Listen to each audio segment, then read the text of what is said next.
मैं गौरीज पूजन के लिए सीता जी भी सखियों सहित वहां आईं। करधनी और पैजानियों की झंकार सुनकर राम जी ने उधर देखा।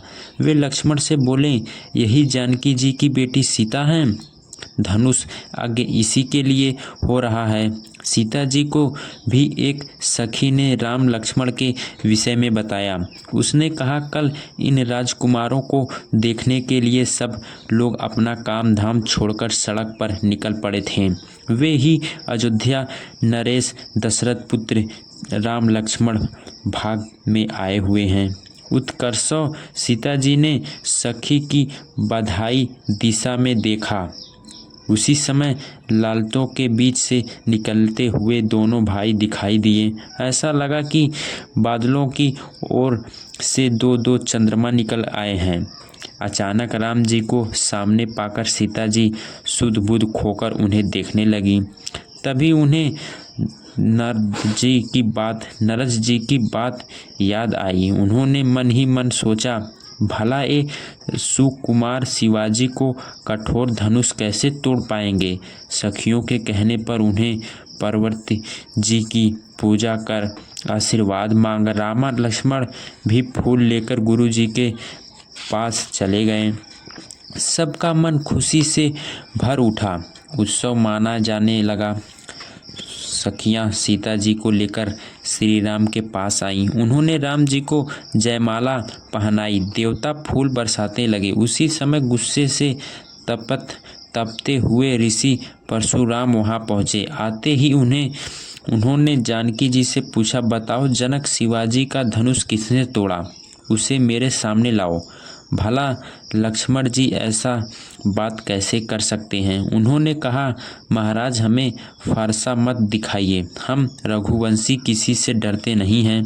हमारे कुल में संत महात्माओं का सम्मान करने की परंपरा है। इसीलिए आपकी कड़वी बातें मैं सह रहा हूँ। लक्ष्मण के स्तर के उसका क्रोध और बढ़ गया। दोनों में बहस होने लगी। स्वयंवर के दिन संतानंद जी विश्वामित्र के मुनि के पास आए। उन्होंने स्वयंवर देखने के लिए राम लक्ष्मण एवं विश्वामित्र जी को राजा जनक का निमंत्रण दिया। तब वे सब रंगभूमि में आए। राजा जनक ने स्वयं उन्हें सारी व्यवस्था दिखलाई। उन लोगों को एक सुंदर और बड़े मंच पर बैठाया गया।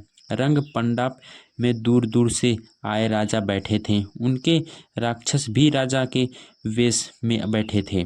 राजा जनक के परिवार के लोग एवं वहाँ का नगर समाज भी इकट्ठा था।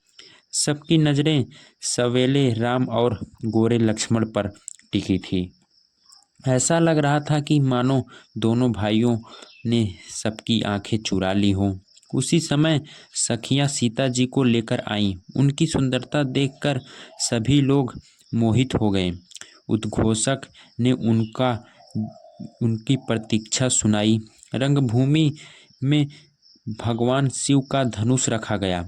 जो राजा इस धनुष को तोड़ेगा उसका विवाह राजकुमारी सीता के साथ होगा।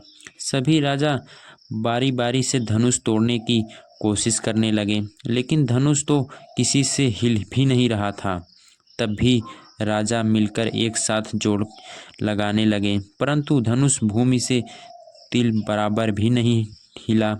यह देखते जनक जी बहुत दुखी हुए। वे बोले, शायद विधाता ने सीता का विवाह नहीं लिखा है। मैं क्या करूं? लगता है मेरी बेटी कुंवारी ही रह जाएंगी। अब कोई अपनी वीरता का घमंड ना करे। मैं जान गया इस पृथ्वी पर कोई वीर नहीं बचा है। यह बात लक्ष्मण जी को बहुत बुरी लगी। वे क्रोध से आकर भयंकर बोले, जहाँ रघुकुल के भूषण राम जी बैठे हैं वहाँ जानकी जी ने यह बहुत गलत बात कह दी।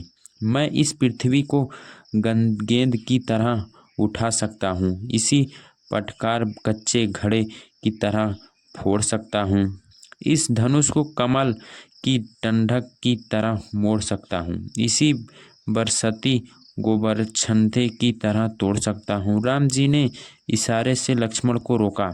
तब विश्वामित्र जी ने श्री राम को धनुष तोड़ने की